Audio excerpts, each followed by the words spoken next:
हम भारतीयों से अगर आप बात करो ना कि साहब इन्वेस्टिंग या सेविंग आप जानते हो कि नहीं, तो आपको 70% लोग यही कहेंगे कि अरे यार देख लेंगे, जब भी बात होगी ना सेविंग की तो देख लेंगे यार, जब फ्यूचर में जब पैसे जरूरत पड़ेगी देख लेंगे, आज तो हमें बढ़िया मौज करनी है।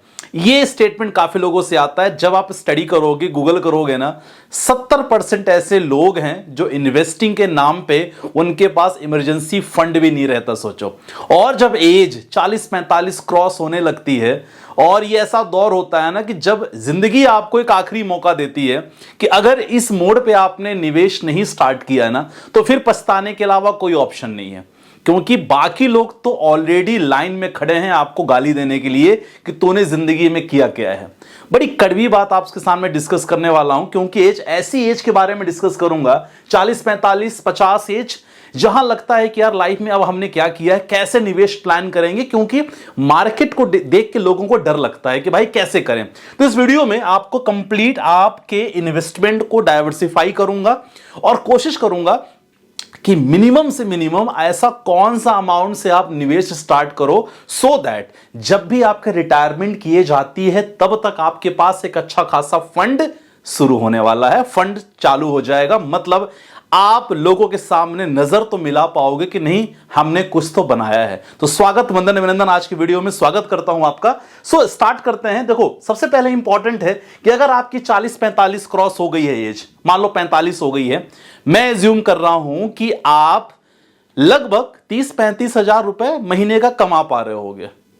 प्लीज आप कमेंट में ये मेंशन करना, बड़ा इंपॉर्टेंट टॉपिक है और मैं चाहता हूं कि प्लीज सीरियस से आप मेरे साथ 8 से 10 मिनट रहो, काफी कुछ आपको पता चलने वाला है ना। देखो, सबसे इंपॉर्टेंट है कि अगर आपकी 40 हो गई है, मैं एज्यूम कर रहा हूं 25-30-35 आराम से आप कमा रहे होगे। नहीं कमा रहे होगे तो सॉरी, फिर वीडियो आपके लिए नहीं है, वीडियो स्किप कर सकते हो। आप अपने स्किल्स पे काम करो सो दैट आपकी इनकम सबसे पहले बढ़े, वहां आप सेविंग के बारे में सोचना भी मत।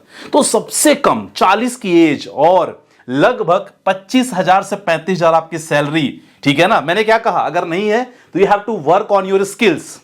सिंपल सा फंडा है। अब यहां देखो, सबसे इंपॉर्टेंट चीजें हैं कि मैं रूल नंबर 7-2-1, एक ऐसा रूल जो आपको आखिरी बार मौका देता है लाइफ में, और मैंने रूल ये ऐसा बनाया है, डिजाइन ऐसा किया है कि आप सामने कितनी बड़ी भी परेशानी क्यों ना चल रही हो, मतलब वर्स्ट सिचुएशन है आपकी परिवार की, आपके हो सकता है आपके ऊपर बहुत जिम्मेदारियां हो, आपने सेव नहीं कर पाए पैसे, पूरे पैसे बच्चों को दे दिए या कुछ भी कर दिए, परिवार में आपने पैसे दे दिए अनफॉर्चुनेटली।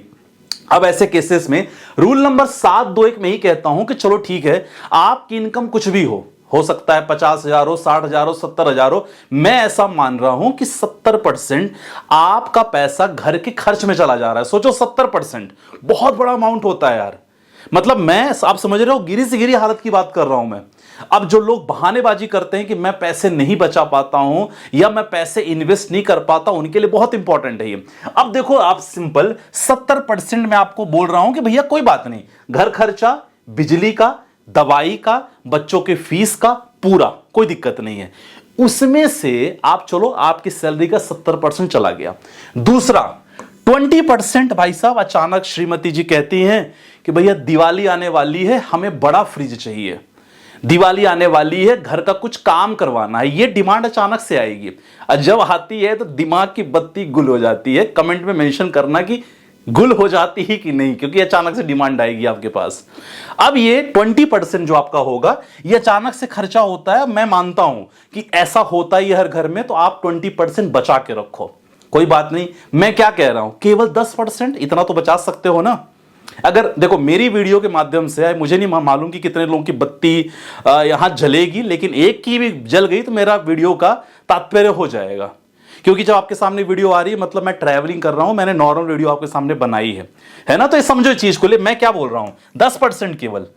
10% आपको क्या करना है, केवल आपको सेविंग नहीं सर, ये जो असली खेल है ना, मैं आपको क्या बोल रहा हूं, जो लोग, बड़े बड़े लोग जो पैसे इन्वेस्ट करके अच्छा खासा मल्टी बिलियनियर बन रहे हैं, ये केवल छोटे से पोर्शन को ही बचाना चालू करते हैं। ये जरूर है कि बहुत पहले से कर देते हैं, 20-25 में, 30s में कर देते हैं, ठीक है। असली खेल 10% है। बस सिंपल कैलकुलेशन आपको समझना है और यहां से आपका असली खेल चालू होता है। मैंने क्या बताया, अगर आपकी सैलरी 25,000 है, 30,000 है, 35,000 है, 40-45 की एज है, जो मैंने सैलरी बहुत कम लिया मुझे मालूम है, यहां आपका 10% और अच्छा बचेगा। ये गिरी सी गिरी हालत में आपका इतना फंड तैयार होगा, गिरी सी गिरी हालत में, सबसे खराब सिचुएशन में। मैं क्या बोल रहा हूं, 10% मतलब 25,000 का 10% मतलब कितना होता है, 2500 रुपए। मात्र आपको वो 2500 रुपए कुछ भी करके फ्रीज कर देना है कि भाई ये 2500 रुपए मेरी आखिरी, कह सकते हैं ना, मेरे आखिरी प्रयास है कि सो दैट जो लोग मुझ पे ताना मार रहे हैं कि मैंने जिंदगी में कुछ नहीं किया, उनके सामने मैं ये एक प्रॉपर तरीके से दिखा के छोड़ूंगा कि भाई मैं कर सकता हूं। दिल तक अगर बात जा रही हो, कमेंट में मेंशन करना कि संदीप भाई समझ में आ रहा है। 2500 की मैं एसआईपी का प्लान करने वाला हूं और देखो मैं आपके लिए पूरी तैयारी करके आया हूं। मैंने क्या बोला, 2500 के एसआईपी डायरेक्टली एक ऐसी स्कीम, म्यूचुअल फंड की बात करेंगे, क्योंकि बाकी देखो शेयर मार्केट में आप तो निवेश कम करोगे क्योंकि आपको डर लगता है शेयर्स को लेके, मार्केट की करंट स्थिति देखते हुए, ट्रम्प का हालत देखते हुए, पूरी अर्थव्यवस्था देखते हुए आपको थोड़ा डर लगेगा कि भाई अभी करूं कि ना करूं।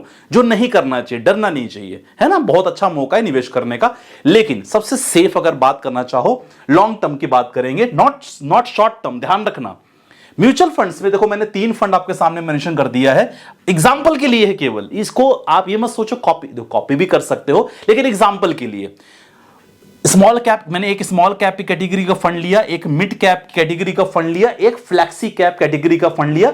Small cap so that long term में रिटर्न्स बढ़िया बन सके, मिड कैप लिया इसलिए क्योंकि रिटर्न के साथ साथ थोड़ी बहुत आपकी प्रोडक्शन भी रहे, flexi so that fund manager को आप राइट्स दे सको कि भाई सिचुएशन कैसी भी होगी मार्केट की, तुम हमारे फंड्स को प्रॉपर तरीके से मैनेज करोगे। ठीक है, तीनों का मैंने कर लिया। अब देखो मैंने जो चमत्कार क्या होगा कि जब आप लॉन्ग टर्म का प्लान करोगे ना, ये मैंने अभी लिखा था कि भारतीय के बारे में कि भारतीय लोग निवेश क्यों नहीं कर पाते। देखो तो ये सिंपल उन्होंने क्या है कि बहुत सारे तरीके हैं, बहुत सारा बचत होता है जो नहीं कर पाते, बढ़ता खर्च हो गया, बढ़ती चिंता हो गई है, स्मार्ट खर्च। आजकल लोगों को ना खर्चा ज्यादा चाहिए, भले वो कहीं से भी करें। भाई हमारे पास क्रेडिट कार्ड है, क्यों नहीं हीरो बनने के लिए 4 लाख क्रेडिट कार्ड स्wipe कर लिया, कैसे भरना है नहीं पता साहब। तो वो आजकल की जनरेशन की सबसे बड़ी प्रॉब्लम है।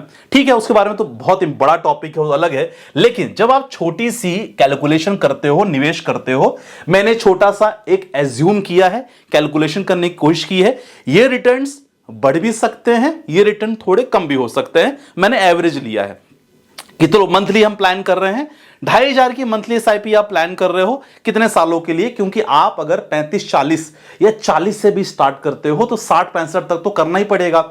हो सकता है कि जब आप 40-45 कर रहे हो साल के होगे, बच्चे की एज हो सकता है कि 7-8 साल की होगी, तो बच्चा जब पहुंचेगा 24-25 सालों में, जब बड़ा अमाउंट चाहिए, है ना, उसके खर्चे के लिए, पढ़ाई के लिए, तब दिमाग काम करना बंद कर देगा। क्योंकि ये कोई नहीं बोलेगा कि भाई तुमने 20-25 सालों में तुम किस चीज में पड़े रहे, किस परेशानी में रहे, तुम आज बच्चे के लिए वो फीस कर पा रहे हो कि नहीं, ये सब लोग पूछेंगे, सब उंगली करेंगे, समझ गए। तो ध्यान रखना, आप अपनी चिंता स्वयं करो। सबसे इंपॉर्टेंट, आप इंपॉर्टेंट हो। लगातार निवेश करोगे 20-25 सालों में, 15% का मैं रिटर्न एक्सपेक्ट कर रहा हूं। अगर मुझसे बात करोगे कि मुझे 22% रिटर्न मिल रहा है, अभी मैं केवल 15 लेके चल रहा हूं आपके सामने, ठीक है ना। टोटल इन्वेस्टमेंट देखो, आपने टोटल कितना किया, आप देखो टोटल अमाउंट आपने डिपॉजिट किया कितना, 7.5 लाख, और आपकी फ्यूचर वैल्यू जो अप्रॉक्स फ्यूचर वैल्यू, ये एस्टिमेटेड फ्यूचर वैल्यू है जो 82 लाख आ रही है। मतलब आपके पास आने वाले 20 से 25 सालों में देखा जाए, आपके पास एक अच्छा अमाउंट 82 लाख रुपए तक हो रहा है। मैंने इसमें बहुत सारा कैलकुलेट नहीं किया, मैं आपको बताऊं, 82 लाख तो टोटल आ गया है, मैंने बहुत सारी चीजें कैलकुलेट नहीं की है। क्या कैलकुलेट नहीं की है, मैंने स्टेप अप नहीं कर रहा हूं यहां, मैं कोई लमसम नहीं कर रहा हूं यहां, क्योंकि लमसम भी आप बीच में मौका आपको मिलेगा, पैसा कहीं से पैसा आ गया अचानक से, आपने इकट्ठा पैसा डाल दिया, क्योंकि अगर ये इंक्लूड करोगे तो 1 CR के ऊपर वैल्यू हो जाएगी, ठीक है ना। तो देखो आपके पास ऑप्शन स्टॉक का भी है, बॉन्ड्स का भी है, डेट फंड्स का भी है, ETF का है, लेकिन मैंने आपको सबसे ऐसा तरीका बताया है जिसमें आपको मार्केट रोज अपना पोर्टफोलियो देखने की जरूरत नहीं है। आपने एक बार कर दिया, बस भूल जाओ लॉन्ग टर्म के लिए। तो ये वीडियो आज मैं बहुत दिन बाद मैंने बनाया है, क्योंकि म्यूचुअल फंड्स की वीडियो को लेके बड़ी कॉम्प्लिकेशन आ रही है यूट्यूब पे यार, तो मैं नहीं बनाता, लेकिन बहुत लोग की डिमांड भी रहती थी और आज ये मौका भी मिल गया, क्योंकि मैं ट्रेवल कर रहा हूं तो ये वीडियो आपके सामने आ रही है। तो मैं कोशिश करता हूं कि आप ये प्लान करो क्योंकि अपने लिए, अपने इज्जत के लिए, अपने बच्चों के लिए प्लीज आप स्टार्ट करो निवेश करना, और यही तरीका है। देखो, इसीलिए जिंदगी आखिरी मौका दी है, निवेश प्लान करो और जितना जल्दी हो सके इस पे स्टार्ट करो। ठीक है, तो आज की वीडियो में बस इतना, आशा करता हूं समझ में आया होगा। अपने पोर्टफोलियो लगातार आप भेजो, पोर्टफोलियो रिलेटेड कोई भी दिक्कत हो, छोटी सी कंसल्टेंसी रहती है, डिस्क्रिप्शन पे नंबर है, वहां से आप हमसे जुड़ सकते हो, जहां आप वीडियो कंसल्टेंसी हमारी हो सकती है, ऑडियो कंसल्टेंसी हो जाती है। ठीक है, बाकी मिलते हैं वीडियो के साथ, अपना ध्यान रखिएगा, बाय बाय, टेक केयर, जय हिंद। वीडियो कैसी लगी कमेंट में जरूर मेंशन करना, सो दैट इसी प्रकार के वीडियोस मैं बीच बीच में थोड़ा रिस्क लेके आपके लिए बनाता रहूंगा। ठीक है, चलो मिलते हैं नेक्स्ट वीडियो के साथ, अपना ध्यान रखिएगा, बाय बाय, टेक केयर, जय हिंद गाइस।